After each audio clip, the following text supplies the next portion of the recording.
We're live here, so congratulations.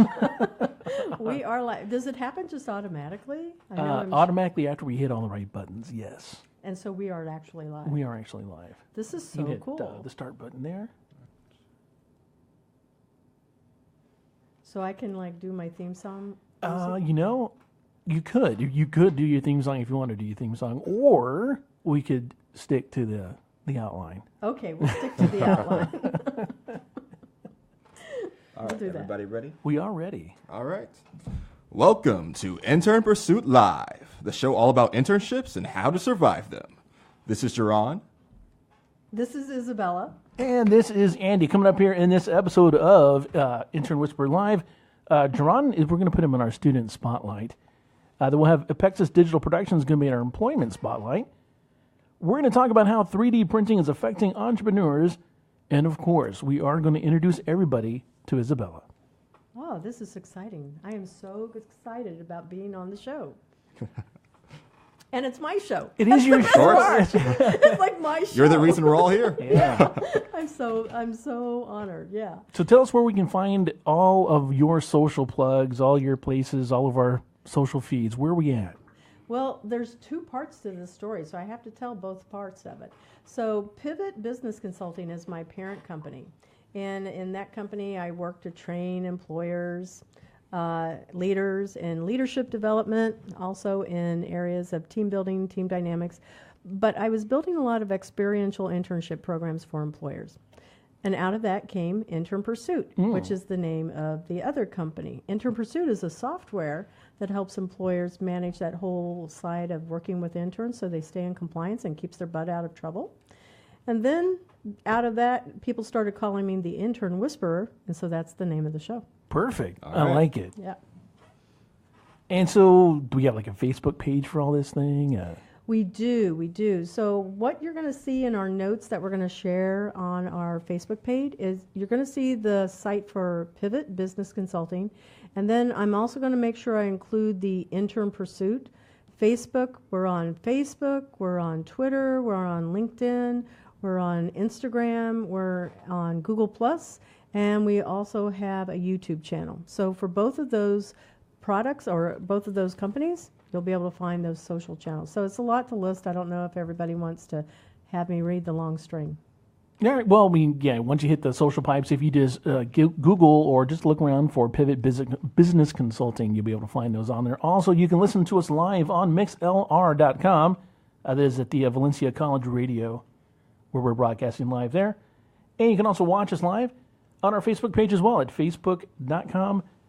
And that's Pivot Biz Consult. That's right.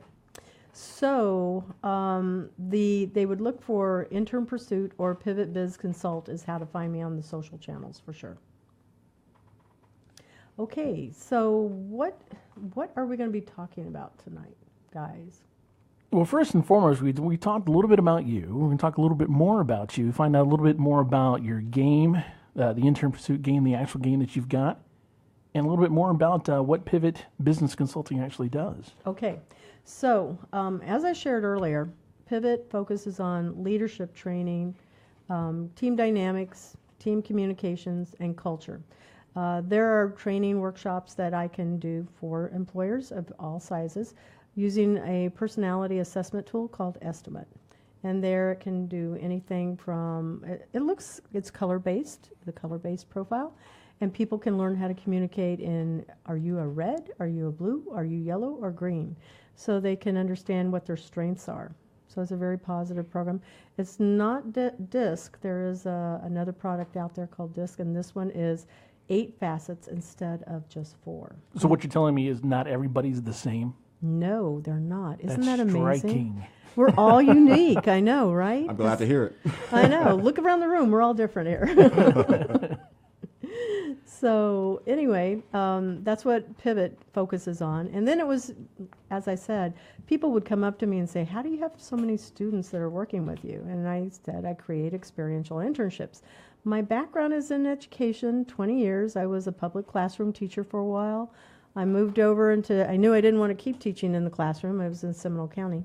but I wanted to be able to work with adults. So I started teaching entrepreneurship, business classes, APA writing, and I worked at a lot of colleges. I graduated from Rollins. Rollins is one of the schools where I taught entrepreneurship for 2 summers, and I love my school. So I chose Rollins because it was as close to Harvard as I thought I might actually get. This beautiful campus, spectacular professors, really wonderful place, and I learned so much.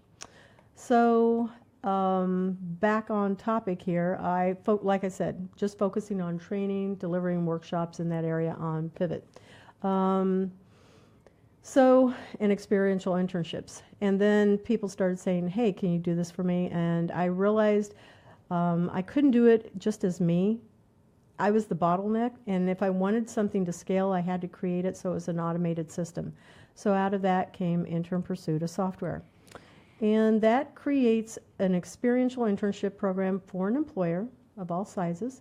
It also helps them to stay in compliance, whether they're a paid or an unpaid internship. So it helps to normalize the whole process for an employer. It helps with the recruiting and being able to give assessments. There's an algorithm that matches the employers up to the students so they can make sure that they're getting a fit. It's like human and science. They merge together and it becomes this really great product. And then after the assessments, the employer can give, there's templates of assessments. They can see what the students' skills are and they can see how strong they are in key things that would be good for students. I don't want to give too much of it away because it's kind of my thing here it's right your thing, now. right? Yeah, I've got to keep something under wraps here. Well, let me ask you a question about that.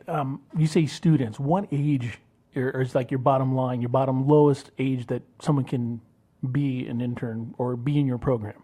That's a really good question. I have a high school student I've had 2 high school students that have worked with me before. So they came in when they were like a junior in high school. So one is still with me and he is a senior now. It's been 1.5 years, almost 2 years. He's learned how to program for the game. And when he graduates from high school, he's like already ahead of the curve of what, most people are going to college for. Well, that's great. So your youngest one so far has been a junior in high school. So 17 years old. Okay. Yeah. So basically old enough to enter the workforce. Yeah, pretty much, but right. Still not an adult. So they have to be treated differently because they're underage, and that's significant. Do you have an age limit on that? No, I've had people as old as 58 come and work with me too, and because they've gone back to school. So it's all generations. And when they're looking for skills, they want to be able to earn those skills. If it's somebody that already has experience, then they're going to have really good work-life experience. They're going to be able to know industries. They'll be able to know whatever their customer skills were in another industry, or maybe they're going back to school for, let's say, graphic design, and that's something totally different from what they were originally hired for. Maybe it was finance. It's different for every student that has come through. But I usually work with traditional age students. Yeah, because I was going to say, we're in a world now where we have so many boot camps that'll teach you to program or teach you to graphic design or teach you whatever it is in 3 weeks or 4 weeks or whatever the course load is. Online programs too. Skillshare, you can go at Udemy, yeah, true. Khan Academy. I mean, there's all of these other online resources that are available to people to be able to learn for free. MIT even has free programs. Yes, they do. Some good ones. I've taken some of their courses, but then you're left with the fact that you don't have any experience. And I guess that's what the intern pursuit will be able to match you with and provide you with that real world experience. Yeah. And so I actually work with colleges and universities. I'm just an extended outreach of what a college and university is doing in their career services, and it's something that I'm going to have licenses set up so that they can actually use this product with their own employers that they're encouraging to use, and I want to do a revenue split with them. Oh, very good. I love that. Yeah. So. Well, we will get to learn a ton more about you as we progress through the show, and because we don't want to give it all away at the beginning of episode number 1 here. Yeah, that's on true. this journey. So I do know that it's not all about me. I have other people in the room that are immensely interesting, and I'm looking forward. I'm sure our listeners are. We're on the spotlights tonight. We're all basically spotlighting ourselves tonight, so it's kind of a fun thing to do. But before we get to ourselves, let's talk about our first sponsor. Awesome. Canvas Co-working Space. Cool co-working space to 100 plus companies working in areas of technology and supportive businesses. A healthy startup company. Community doesn't exist in a bubble, and Canvas is working to connect startups to a broader entrepreneurial ecosystem that will help them grow. You can find them at canvas.org. Thank you, Canvas. Yeah, Canvas is a cool spot. It is. I applied to be in their program. They have a program called Starter Studio. Canvas itself is a big, giant co-working space. They have a program called Starter Studio. It's an accelerator. So anybody that's a startup, they apply. There were 40 companies that applied, and only 8 got picked. And I was one of the 8. My intern pursuit program, one of the 8. And we go through 12 intensive weeks of learning about customer discovery, the business model Canvas, just all kinds of really a lot of hurdles that we're jumping through that are really great. They also have something called the Fire Spring Fund, and that is a program that actually it's a evergreen fund that they can go and, again, companies apply anywhere from $25,000 to $250,000 as seed funding to be able to launch the program. No, it's fantastic. I've only used them for events that I host out of there, or I'll get a day and I'll work a day there type thing. It's a very wide open floor plan. Desks everywhere, or benches or tables you can sit at, plus conference rooms and adult beverages. Adult beverages in the Adult back, beverages. Microwaves, and I mean it is just a perfect place to go. It's one of my favorite spots in town to hang out at and work from on a daily basis if I'm there, or used to host events there. Used to hold big events there as well. Yeah. So awesome spot. Speaking of spots, we are now going to put our buddy here, Jerron, underneath my spotlight. And we're going to talk all about him. He is our associate producer here with Pivot Business Consulting and Intern Pursuit. He's going to be graduating from UCF, or do we say national champion UCF? Do we say that? Let's say national champion. Oh, okay, we'll say national champion UCF. Home of the national championship, or national champion Knights, I guess. He's going to be majoring in radio television production. So let me ask you some questions here, Jerron. Yes. We're 3 leaders, either living or dead, on a global level, local level, and personal level that you find extraordinary in your life. Okay, let's go with global first. I would say Barack Obama. Okay. Only because I always considered him to be a very personal president. Yeah. He's very inclusive, and that's kind of something I like to be as well. He's very accepting of all people, and I like to be the same. One of the first things I saw him do that really endeared me to him, or him to me, whatever it is that the day that he sat down with that one guy and had the beer on the White House lawn, and said, "You want to talk about this stuff? Let's talk about it. Let's talk about it over a beer." And he sat down, I'm like, you know what? That's cool. Yeah. That's a guy who gets it. And that was a big moment for me. Don't you think that he looks like Barack Obama? You know, if we had A young version of him, I'm telling you, I think so. You tell me, audience. That's right. there is that picture of him from like the 70s Yeah. that's floating around. Well, I think Barack has a little bit more of a fro, but I am telling you, I think that he does, and I said that to him when we were talking about this question. I said, "You look like Barack Obama to me." It's interesting. What about on a local level, sir? At a local level, I would say that my past professor, Stephanie Rice, she's the radio television coordinator. I had her for my single cam class at UCF, and one of the projects we had to do was a PSA. Mine was on drugs, and I gave her the idea that I wanted to do on opiates. And when I first showed her, she wasn't really pleased with it, but she gave me some constructive criticism. And after I showed it to the class and her again, she realized I listened to her advice, and doing that just showed that people give you criticism not just to tear you down. I mean, some do because they don't like to see you succeed. But she really tried to help me make my project stronger, and for that I thank her. So for her at a local level, yes. And that's an honest one because it's a former professor. Yeah. It wasn't like my current professor. That's the one I put out here so There's I no get the kissing shout up out. on that one, yeah. There's no shout outs happening at this point. So that's cool. I like that. And what about a personal level here, sir? Personal level, of course, I have to go with my father, only because he taught me how to be the man I am today. Only because he was always that person, no matter what was happening in our lives, he was always hardworking, there from the morning to at night when everyone else was gone. So I like to think that I can get that same level of hard work and knowing when you have to get everything done and provide for your family or your loved ones, and I want to be that same kind of guy. That's really nice. Yeah, it's very well said. It honors your family well. I try. Yeah. Yeah, they'd be happy. And of course, they're listening. And of course, I have to thank him for his genetics, only because he gave me this great voice. Yeah, and that's the whole reason when I met Jerron, I was at a UCF, because he's at UCF, I had met him at a career event, and that's when I was talking with him. I said, "You have a great radio voice," and I went, "Ooh, this is going to be awesome. This is going to be great." Yeah. At least you didn't, normally I get, you've got a face for radio, so Yeah. that one. Yeah. All right, so let's talk about innovation. What does it mean to you, and what do you think, like a cool product that you've seen that is very innovative? Innovation to me is something that is, of course, entirely new or something that is always improving. And for me, because I'm a big video gamer, I have to say the Nintendo Switch. It came out about a year ago, and I believe this past month it was announced that it was the fastest video game console in U.S. history. I have one. It's sold out everywhere. I love it, and the idea that you can play on the go or at home, I feel like is a very revolutionary concept. It really is. I think they tried to do that with the PlayStation Portable at first. They tried because they have remote play and everything, Yeah, but it's like that didn't really pan out. It wasn't the same. No, you didn't get the same tactile. I mean, you can take the Switch and just plug it in and go, or unplug it and go. It's very. I was on a plane trip to L.A. a couple months ago, and there were probably half a dozen people with the Switch on the plane, just playing, and with the person that, like, they would go here, complete stranger next to them. Hand them a joystick, No and they'd way. both be playing the game. A Yep. stranger on the plane. Like, just wow. Nintendo Switch brings people together. It really does. It is a fantastic product. They really hit a home run with that product. Okay, so now I want to know how to play it. So we're going to have to do that. Maybe. Okay, I own one. I can bring Switch it in. night. Yeah, Okay, why- bring it in. Let's do that. Hands-on live experience. Yes.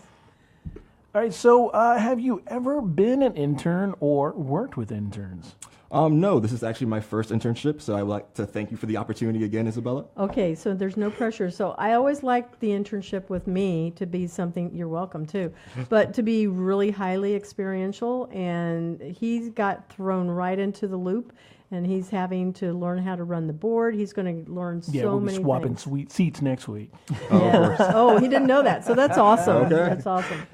But I haven't had an internship before, but I always like the idea of if you don't have an internship, there are always other ways to get involved, especially with something like production where if you don't have your own camera, I'm sure there's always an opportunity to get involved somewhere. So at my school, I got involved with Tonight's the Night. I'm one of the announcers, so I announce like the host, the guests, kind of similar to what I'm doing right now. Kind of fitting. Yeah, kind of fitting. It's like a Jimmy Fallon kind of talk show. So that's a student-run production. I mean, there's one teacher who helps like when the show goes live, but he's kind of just making sure everything works properly. But at the end of the day, it's like whether we succeed or fail, it's all about the students. So one of the fun facts when he was telling me about this is that Jimmy Fallon, didn't know this, it was actually done in the day, or maybe it was you, Andy, I'm not sure. One of you two was telling me about this, that it's actually done in the day, so it has a nighttime feel. Who was telling me? That had to be Jerron because I've only been in production on that side, so. Okay. Then it was me. Yeah, Had to be it was Jerron, you. yeah. It was definitely you then. Yeah, so why didn't you tell us about that? Because I had the impression that it was always done at night. But then when you gave me that little fact, I was going, wait a minute. They do a lot of stuff out on the street and it's in the day. It's in and the day, It started yeah. making sense then. I believe when it comes to Jimmy Fallon, they always pre-recorded. So it's just like, because I feel like even Jimmy would get tired that late at night. But like even when it comes to my show, Tonight's Tonight, we do it live, 7 p.m. all the time. So whether there are flubs, mistakes, happy coincidences, it's Yeah. a surprise to everyone. Happy little accidents. Yeah. You know, I tell myself here in the show notes, he had Tonight's the Night, but it's right by no, right underneath the question of, has he ever been an intern? It's like, no, tonight's the night. And I thought he was saying, like, tonight's the night. Now, remember, UCF night, so tonight is spelled Toknighd. Oh, yeah. And I'm like, no, that's a typo. And tonight, I wrote like tonight as in tonight. We like to be clever. Yeah, I caught it when he started announcing. I was like, oh, yeah, I get it Yeah. now. You fixed it though, right? Yeah, I So- fixed okay, it. Yeah, good. We're yeah. good in the show notes. All right, so as you're graduating, yeah? Yes. So as a graduating senior, what have been some unique or interesting ways that you have been able to fund your education at UCF? I would say scholarships. I mean, especially going from even high school. Just like, let's start there. I remember even in high school, it's your senior year, you want to enjoy yourself, but at the same time, you always have your mom in the background. Hey, apply for those internships because they're going to help you later in college. And she was right. I believe like right out of the gate, I had about 10 scholarships. And they had like a scholarship night at my high school, and they kept calling my name Jerron Thomas. I felt like all the students were getting annoyed at me. Oh, wow. That's cool though. But to this day, I'm like, I still have some money left over for it, and I'm forever thankful. How much money did you actually end up, do you mind sharing that?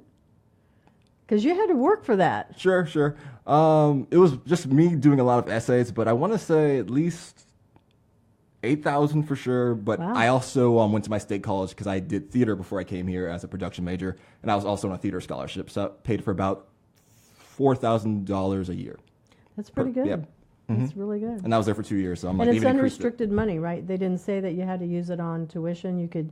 I mean, it could be some, living expenses. Yeah, some of course try to because they don't want you to spend all your money just like, let's go buy a car, because Right. obviously don't do that with your money. Right. I'm like, if you need to buy the books, they cost like $200 a piece. You got to save that money. Yeah, I get You it. can rent books. That blew my mind. I know. right? Amazon, you can rent books on Amazon. It's crazy. Yeah, and then they even have everything that it's online. So now they may even get away with that renting books. Who knows? Sometime. It's amazing. I've told my kids the same thing. I've got my son's a sophomore in college, and my daughter's a senior in high school. And I've told them time and time again, apply for scholarships. Continue always. So that's your job. Don't go good job. Your job is to apply for scholarships. Another great way that people don't know that they can fund an education is if they get a job at this college. Well, that's true. Yeah. Then if you're working full time, some of the colleges, for example, I'm going to throw a shout out to my alma mater, Rollins. If you work at Rollins for a whole year, you, your family, that means spouse, kids, can all go to school for free there. But you have to work there for a year and be vested, and it's a complete ride with Rollins. At UCF, they do not give that same they don't perk. have that there. No, they don't. And they'll give them a 20% tuition reimbursement. It's like an employee discount. Yeah, employee discount. It's like not very much, but it's a big school. UCF is sure. the Yeah. second largest school in our country. And college students, they'll take that 20% back. Yeah. Gladly. Yeah. So that's a creative way to be able to fund your education is get a job at the school and stay there for a while. Awesome. Well, Jerron, I appreciate you being on the show, and I'm looking forward to your interning here. And I'm happy just to work with all of you. I promise Yeah. I won't do too many crazy things for you, though. You can be a little crazy. Okay, good. Yeah, that is good. Yeah. And because he is a college student, I had learned the first time when we had first met, I went, okay, he had no food. So I always want to make sure I'm bringing him food, but now it's kind of like a little joke, and it's only been the third time of coming here. But he has come prepared, and he makes sure he eats, but nonetheless, I'm still bringing food. Of course. There's going to be a time when you don't have food. She's got a bag of ramen over there. You just don't know about it. Yeah. She's always looking out for me. And now it's time for Andy Spotlight. Yeah. Andy Stetzinger, podcast host and producer for over 20 years of experience. Now, I'd like to ask you the same questions. All right. 3 leaders, living or dead, on a global level, local level, and personal level, who do you find extraordinary? On a global level, one of the persons I look up to a lot, and this strikes some people as odd for me, but Malcolm X is one of the people that I consider a leader on a global scale. How he was able to organize, what he stood for, and how he conducted himself, even though there were some turbulent times in his life, it just proved to me that he was human and was still able to get his message out in a positive manner. So it's something that I really, there's a lot of values of his that I have, a lot of quotes of his that I have up on my wall. So, good guy. Yeah. Okay. And on a local level?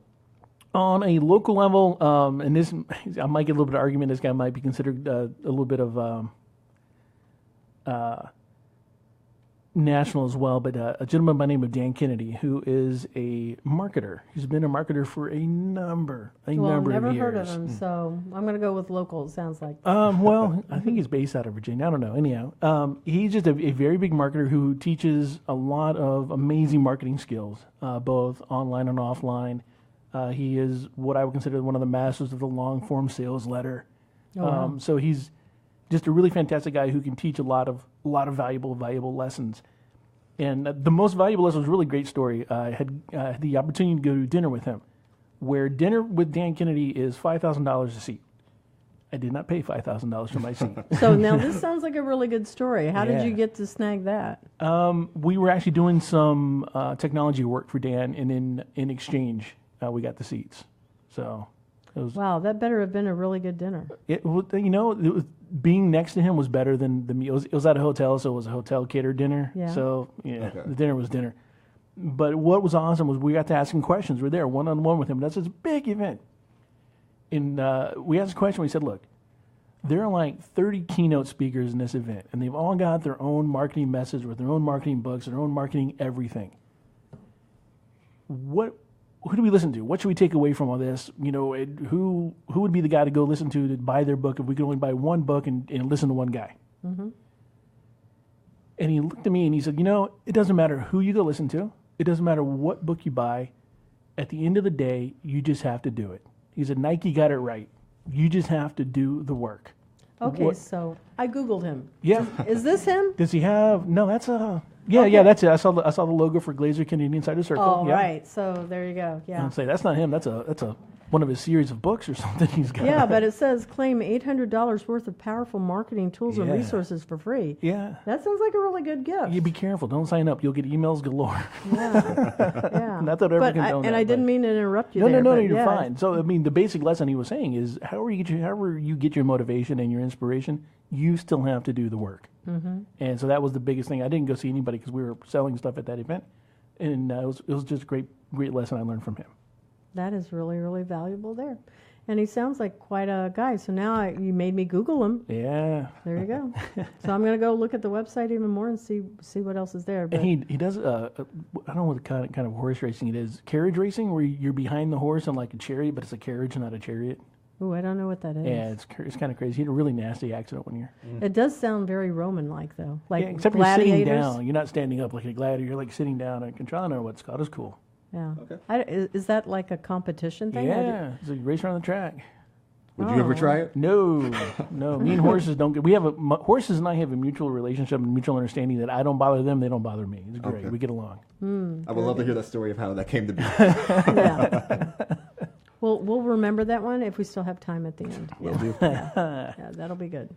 Now, someone on a personal level you find extraordinary. Personal level is a gentleman by the name of Dusty Rollins. No relation to Rollins College, although I think he did go there. But he's a local financial advisor here in town, and also an entrepreneur here in town. And he's a guy that just gets it done in the bottom line. And he's very inspirational and motivating to me because he just gets stuff done. He didn't even have to fully understand it. That's his big thing. He's like, it's one of those shoot first, aim later. Mm-hmm. And he's that type of guy where if he puts out a video, it is not going to be the best video, but he's going to get his message across. That he might be out of frame, the lighting might be off, the sound might be a little janky, but he's going to get his message across, and that's the most important thing. Mm-hmm. So that's what I admire about him. Is he doesn't wait for it to be perfect. He just waits for it to be done. That's super cool. So I want to throw one out there. I know I'm not being asked these questions, but I that's still fine. want to throw one Yeah. out there. So Eleanor Roosevelt, on a global level, one of the quotes that she said that I find so inspirational is, it actually came from the Princess Diaries. I have to be honest, like that's really where I heard it. But she said, nobody can make you feel inferior without your permission. Mm-hmm. And you can take that word in there, that verb or noun, inferior. Nobody can make you feel inferior without permission. And just substitute anything else. They can't make you feel bad. So it's really whatever power that you want to give to somebody else. And I really like that a lot. It kind of helps me put things back into perspective. And if I were to pick on a local level, honestly, that's kind of tough for me because I have so many people around me that are really inspiring. So I'll have to think about that one because it's really hard for me to nail that one down. But on a personal level, I would actually pick both of my parents. And one of the things that I had told my parents, my mother died 3 years ago. It was of leukemia. And I had told my parents both of these things, that I really appreciated everything that they've taught us as our, I have two other brothers, to be really strong, to be independent, to be confident, to be resourceful, to be able to be thinking for ourselves. And those qualities and traits are really powerful. My mom, she was always wanting me to kind of stay, that little 2-year-old kid. And I think every parent tries to do that. They want you to stay like that little baby. But I had said, you all raised me. My parents, they had each raised us to be those people that could take care of ourselves. And I knew that I was the best of my parents, but I was also the things that I didn't like about my parents. So with that said, I had told them I learned how to manage the things that I didn't like about them. I knew that those are in me too. Manage them and overcome them. And I didn't know how they were going to take that, but they started crying, and they went, that's really good, because then I think they realized I wasn't saying, oh, it's your fault that I'm this way. I was actually saying, no, I am you, and I've learned to come to terms with it. So when you're watching those insurance commercials where you're becoming like your parents, Yeah. does that remind? yeah, a little bit of tear jerkers too sometimes. I bet, yeah. Yeah, but parents, they're awesome. Yeah, kind of can't live without them. Yeah, you need them at least for a while. At least for a while, yeah. Always need them though. Anyway, so I just wanted to throw those out there. I appreciate it. Of course. All right, Andy, innovation. Innovation. I describe innovation as a dent in the universe. Steve Jobs called it a ding in the universe. There is a local robotics group here in Orlando that's called Dent in the Universe. And I prefer the dent over the ding because it's more impactful. It is. No pun intended. Making a dent in the universe is what I consider innovation. And one of the ways that I've seen innovation affect me personally, y'all remember, you might not, but there was a commercial, Isabel, you might remember it, with the little old lady who fell down and she grabs a little thing in her collar and she's like, I'm falling and I can't get up. They still play that. Okay. You're familiar with it? I'm not that young. Okay. All right, so. You know it too. Of course. Yeah, it's kind of classic. So now, that used to be the thing. And of course, that would try to make a connection to your phone, to what you try to call, people for help. Now, in today's day and age, if you have any smart speaker in your house, whether it be a Google device or an Alexa device or whatever it might be, you can actually have it call a loved one for you. Oh. So this is the interconnectivity of every day. Everything's being more and more interconnected, which is both awesome and scary at the same time. Yeah, we're becoming the machine. We really are. And if we rely on technology, when technology breaks, people don't know what to do sometimes. I've got a great story about that I'll tell you sometime. But my dad's now getting up there in age. He's in his late he just had 80. He just turned 80 December 27th, so he's now 80.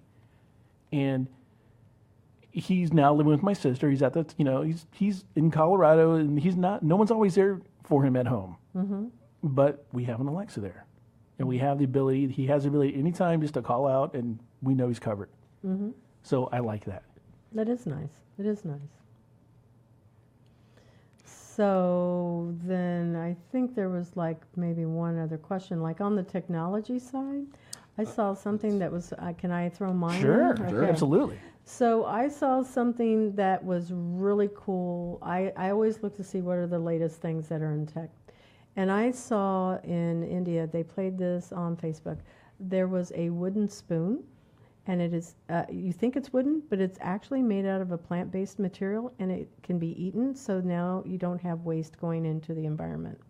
I like that. So you eat your food, and then you eat your utensils. Yeah. I thought that was really brilliant.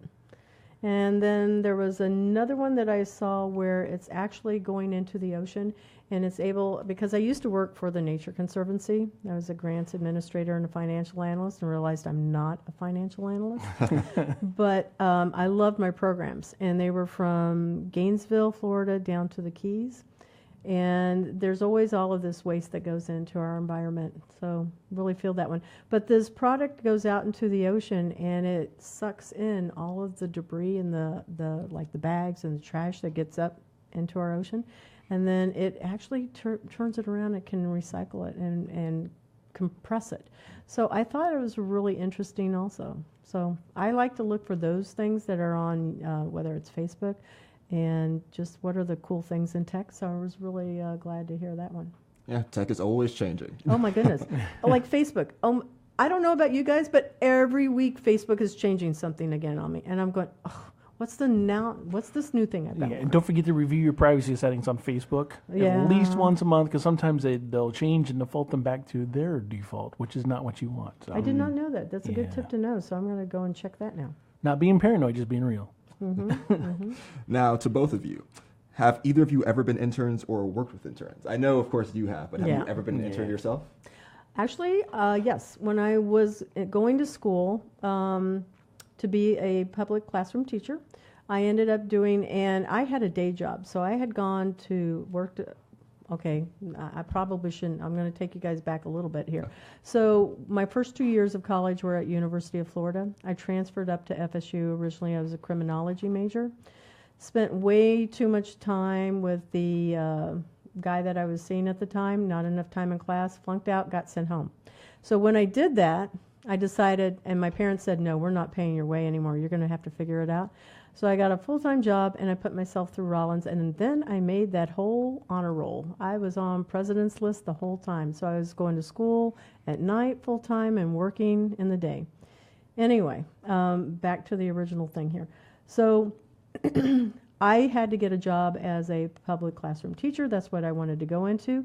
And I was thrown into a school where for 6 weeks I was told just keep them in the classroom. Just keep them in the classroom. Because I had all different types of classes that were going on. So that was my internship. And it was trial by fire, to be honest, because somebody had quit their job. They had to hire somebody to come in, and that was essentially the internship. And I had drama, I had journalism, I had 9th grade English, I had 2 sections of those, and then I had an honors level 11th grade English. So all these different preps that I had to prepare for. So it was challenging. But having worked with interns, I have worked over the course of these 5 years, pretty close to 300 interns. 300, really? Yeah, that's a lot of students in all different types of disciplines, from software development, things that I know nothing about, and I have to make sure that there's somebody there that can mentor them in those areas. But I have enjoyed it because it's continuous learning, and I have learned so much from the other students. So I feel like it's something that every employer should do, is to have interns work in their company, because you're going to get a totally different perspective. You're going to see your business through a different set of eyes. People that don't know your industry, they don't know what the company does, they don't know necessarily what that job does, or it's challenging for a student that comes in. They have to learn so many levels of the organization within 3 months, and it's got to be something that I think employers need to pay attention to. So that's my story. What about you? I have, back in the day, I actually taught college, and part of the senior curriculum was for that senior to be put into an internship in IT. And I had to work with the companies that we were placing our seniors in for that internship and help manage what we were teaching. That's the feedback we got from the businesses, is are we teaching the right stuff?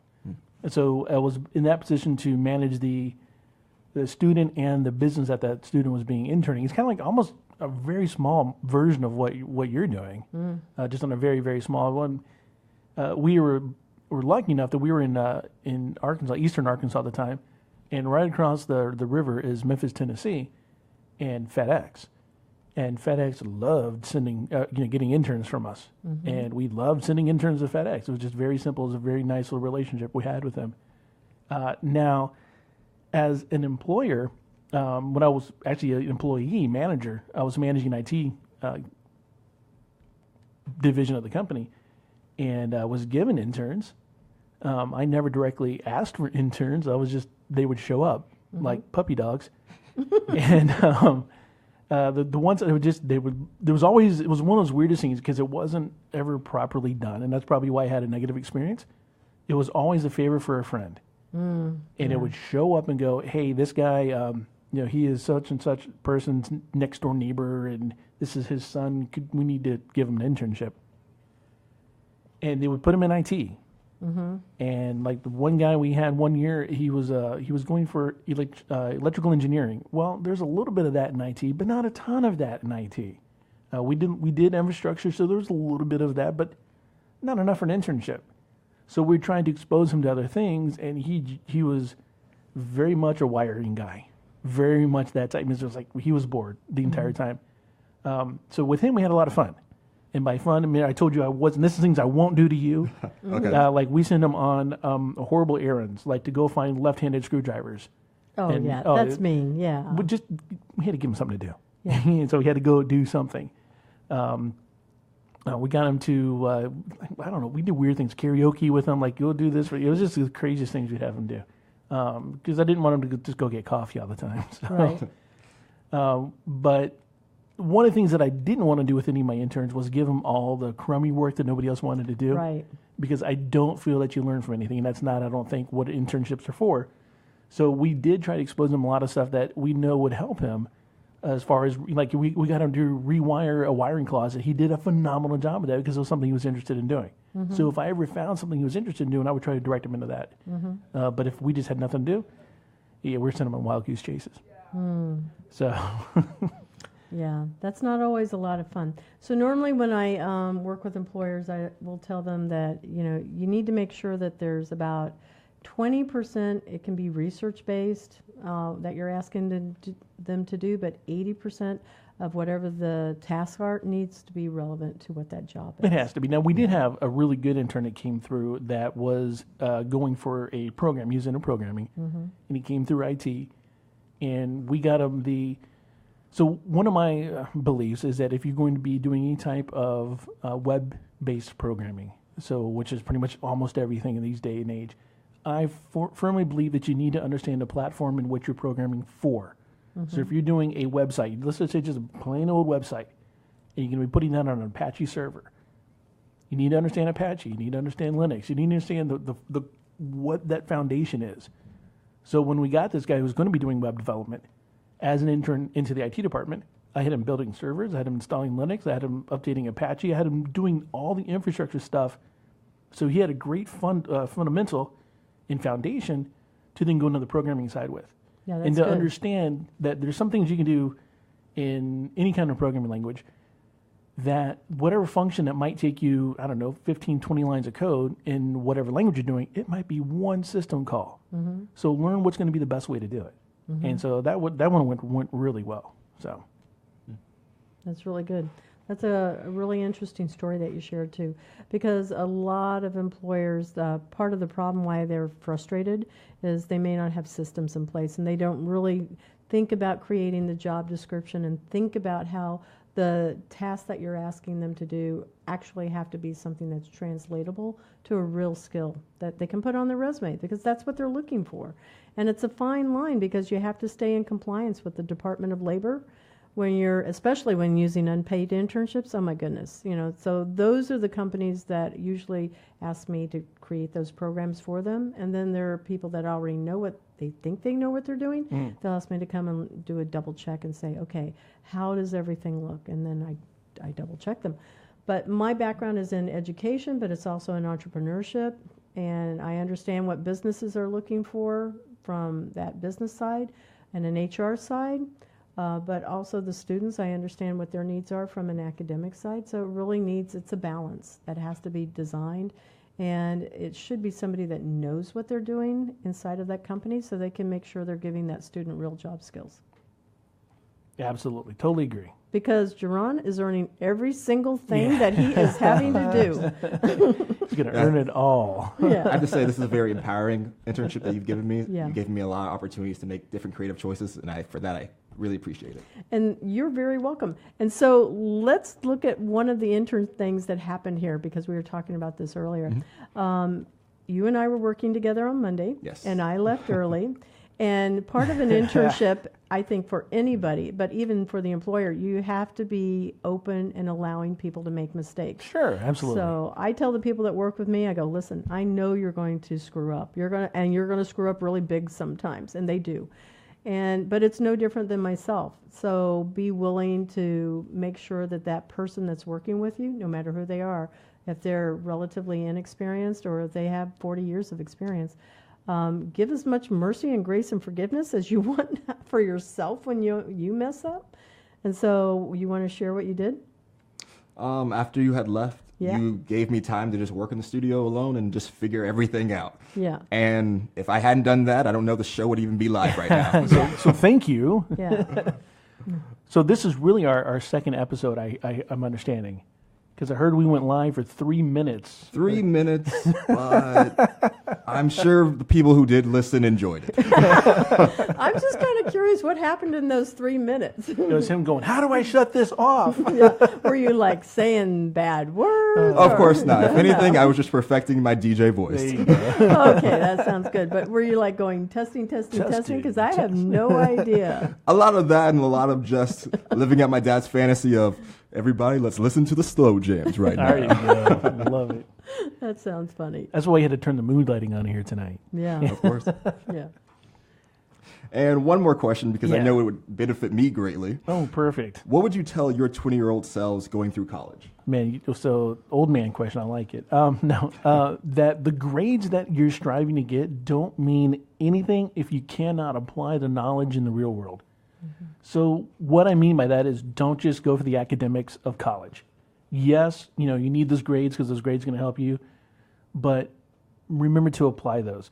So if you just focus on your academics in college and you don't involve yourselves in clubs and in programs and in anything else, then you're really not getting a full education. And I bring it back to a really great friend of mine one year. This guy was phenomenal book smart guy. If you asked a question, this was all IT stuff. You could ask him a question in IT, he would know the answer and pretty much tell you the page number. You can find it on the book. And he came in one day and he's like, how do I do, and he wanted basically to do some wiring across, he wanted to do cross connect wiring. And he didn't know how to do it. Mm-hmm. I mean, how do you not know how to do this? I mean, you could tell me how to do it, but you can't physically do this. And it's because all he had was book smarts. And unless you have the real world experience, you could have straight A's. Without experience, you get straight A's. Mm. And then the problem is, you go to an employer, your first employer, and if they even bother to look at your college transcripts, which most of them won't.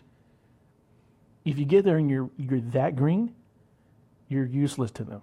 So you have to have that experience. You've got to know how to apply the knowledge that you're gaining in college. You have to be able to apply that directly to what you want to do. So what you're doing here is fantastic. Thank you. So, and what you're doing is even more fantastic. So the one thing that I would say is to know yourself.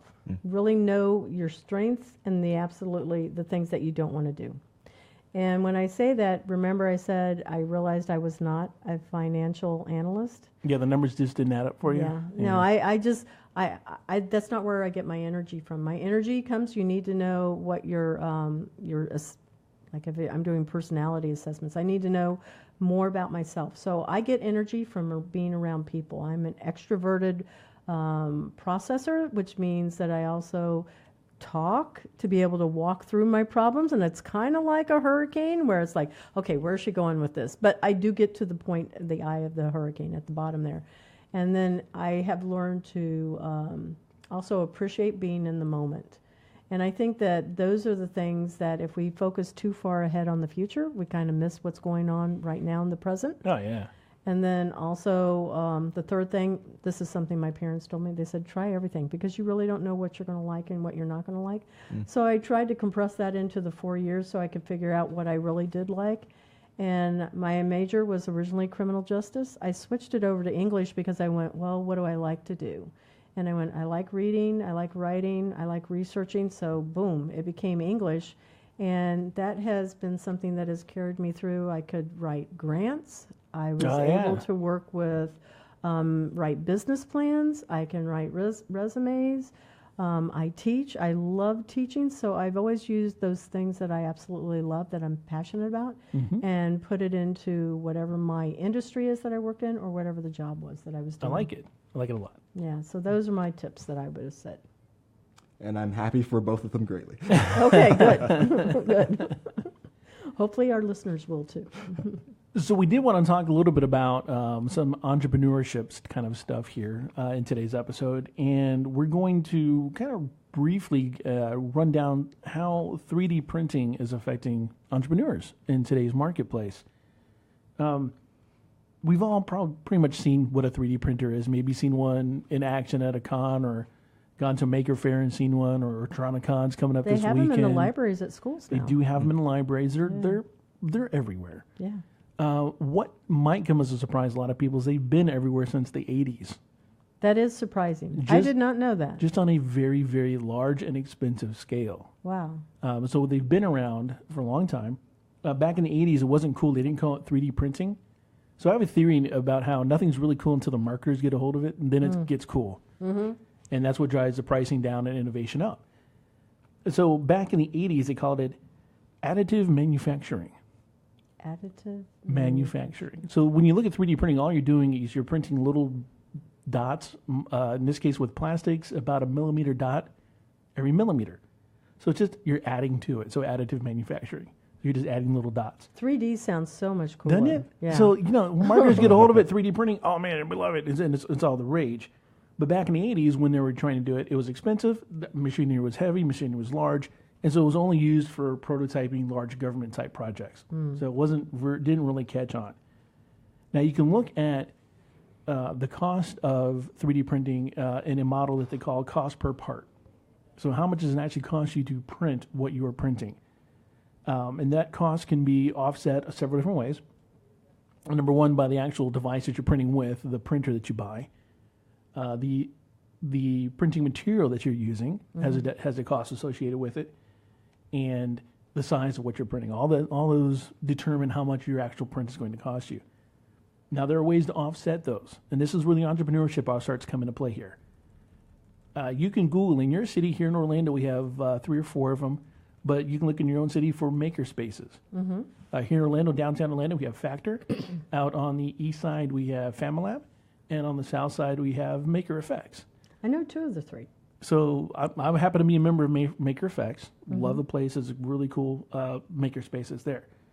But in addition to those maker spaces, which do have 3D printers, usually multiples of them, you also have individuals who have even more 3D printers than maybe the makerspace does. There are also 3D printing meetup groups. Here in Orlando, we have a really cool 3D printing meetup group. And it just so happens here in Orlando, we also have Delta Makers, which is a company that makes 3D printers based here in Orlando. So they actually host meetup groups at their location. So it's pretty cool.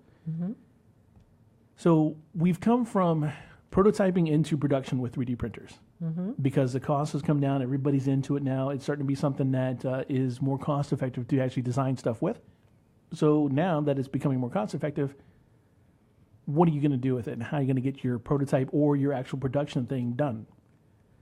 So businesses are now printing 3D consumables because it's cheaper than actually buying it. And some examples of those are phone cases. A lot of companies will issue a phone, and then they'll either tell their employee, look, you're responsible for a phone case, or or not, whatever they're going to do. Companies are now just 3D printing phone cases with their logos and everything else on them, just so the employee has something to protect the phone with. Laptop stands. Laptops, every day they're getting more. I have to ask you, sure. That is honestly cheaper than sending it out to be printed someplace else? Sure. Made, whatever? Yeah, so a phone stand, you mean? Or a phone case, rather? Any of those. So a phone case, I can print a phone case for about 24 cents. Wow. Oh. And how long does it take to make that? Because I've watched those things. They go really You have to be patient. You have to be very patient with them. However, I just completed a 26-hour print job at home on some pieces and parts that I needed for stuff around the house. So, yeah, I had to wait a day. But my cost of those pieces and parts for the stuff I need around the house is pennies to the dollar what I would have spent. So camera enclosures for security cameras. People will buy cameras, and then what are you going to do with them? You have to protect those. We have a couple here in the studio that have the basic enclosure, but they could use a little more. So we could actually print enclosures for those. Cable management for IT. Door stops. You go to how many people buy door stops and you lose a door stop? You can never find a door stop when you need a door stop. I don't know. People just put a chair in front of the door. Right. That's safe. Yeah. Or a piece of wood, like a shim, something like that. Yeah, they do that. Outlet covers. People replace those all the time because they get broken. Light fixtures, nameplates for your doors or your desk. How many times do you have to replace those? But I've seen 3D printers used for creating like bionic arms. Oh yeah. Well, I mean, we're not. And this food. is just. Yes. They're even using it for food. Yes, you can. I've had some fantastic pancakes that were 3D printed. No way. What does it taste like? Pancakes. No. How? Why? Because Why you isn't it use easy? Bisquick. Why send it out to print when I can actually cook it? But if you could have a 3D printed pancake, wouldn't you rather have a 3D printed pancake? No, I find the satisfaction in actually cooking, and I find that relaxing. So that would not be something Now, can that you would 3D work for- print syrup? You can inject it in there, like injection molding in there. That's a good question. Yeah, maybe injected into the pancake. Yeah, that's it. So car parts, refrigerator parts too. Like I printed some stuff. One of the very first things I printed at home was a little piece that we had to get for our refrigerator. And I looked at Home Depot and I'm like, man, that thing's like $34. So I looked online and I actually found a 3D model of it. And I'm like, look, I can print that for 12 cents. I'll print it for 12 cents. Mm-hmm. So I printed it and it fixed my refrigerator. It was fantastic. Mm-hmm. Houses. Now this is large scale. I have seen that. You can I have 3D seen print that your on, houses. on Yep. yeah on Facebook. Cars, boats, planes, all this stuff's being 3D printed. Because you can 3D print in steel, you can 3D print in concrete, you can 3D print any kind of combination But of it those takes materials. so long. It's like pouring the concrete would be like so much faster than. On that overall, the houses and stuff, it's about the same amount of time. No, I just So- really I don't believe that. It's about the same. We'll find someone to 3D print a house for you. Well, yeah, Yeah. we'll get that done. Like maybe a tiny house. Yeah, I little don't know. tiny. Yeah. So for your home stuff, I printed some Christmas gifts this year. That didn't cost me much of anything, and they're really What cool. was it out of this list? Phone cases? What? No, so it was a phone stand. For one, it was my father-in-law. He's into music, and it was a treble clef phone stand that I printed for him in a filament which looked like marble. It looks really cool. And then for my mother-in-law, I printed a pineapple, which is the symbol of hospitality, and she collects pineapples. How big is this pineapple? That was about yay big. Oh, okay. Yeah, I guess Look that's like what, the little about 6 leaves inches? on it and everything? Yeah, I'll show you a picture afterwards. It's fantastic. Does it look like, is it heavy? Is it like ceramic or? It is not as heavy as ceramic, but I did what you print with what's called infill, which is what's inside, what the layers are inside, and you do a percentage of your infill. So I printed that one with a 50% infill, which means 50% of the inside is filled up with a grid, and so it gives some oomph and weight to it, because I knew I didn't want to make it feel cheap. You can print home stuff like your knickknacks for your bathroom, like stuff to hold your toothbrushes in, and soap dispensers. A lot of stuff you can do like that. So if you have a motif that you're going for, you can easily cover it that way.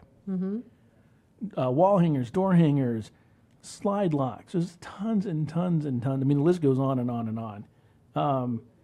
Stuff to fix your coffee pot with, like your Keurigs. You can fix your Keurigs with 3D printed parts, so they're readily available for free. You know, you said that they could do boats and cars, and I sat there and was thinking, airplanes. That's a lot of parts there. But I sit here and I go, I don't know if I would want to ride in something that was created because it sounds like it's going to take You forever. probably already have. So. Maybe the parts on a car. Oh yeah, like definitely. the fabricated parts. Sure. Like, yeah, maybe that part. So what we're looking at, I mean, there is just a ton of stuff that's being 3D printed. So how this is affecting the entrepreneur is that it's opening doors up for them. The cost of getting into 3D printing is nominal. Even on a semi-professional level, you spend $500 to $1,000 on a good home-based 3D printer versus 2 to 3 times that for a commercial grade one, $3,000 to $5,000 on a commercial grade or more. So $500 to $1,000 to get you in a really decent one for your home, really good thing to do.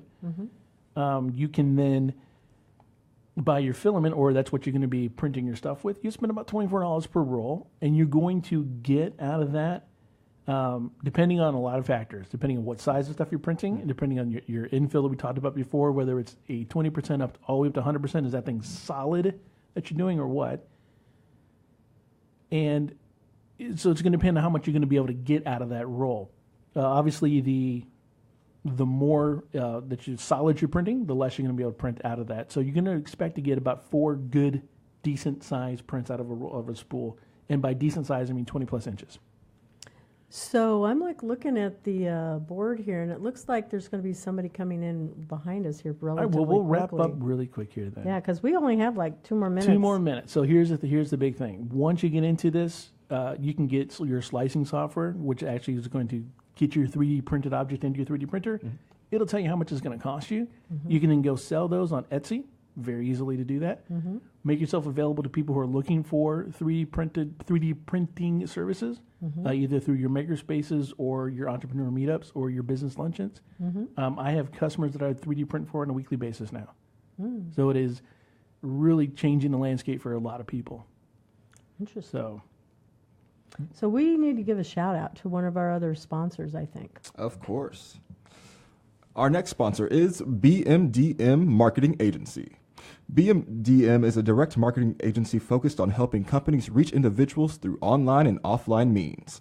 Their newest product enables them to send postcards or to the letters homes of anonymous web visitors within 24 hours of their visit, using a patent IP matching technology and our in-house on-demand printing. Yep. Thank you, BMDM Marketing Agency. Yeah, that's pretty amazing technology that they have there. So you can go and look at a website, and then they're capturing that IP address, and then boom, you get a postcard going, where did this come from? How did they know? Oh, that's fantastic. Yeah. I like that kind of stuff. Yeah. So that's really a cool thing that they do there.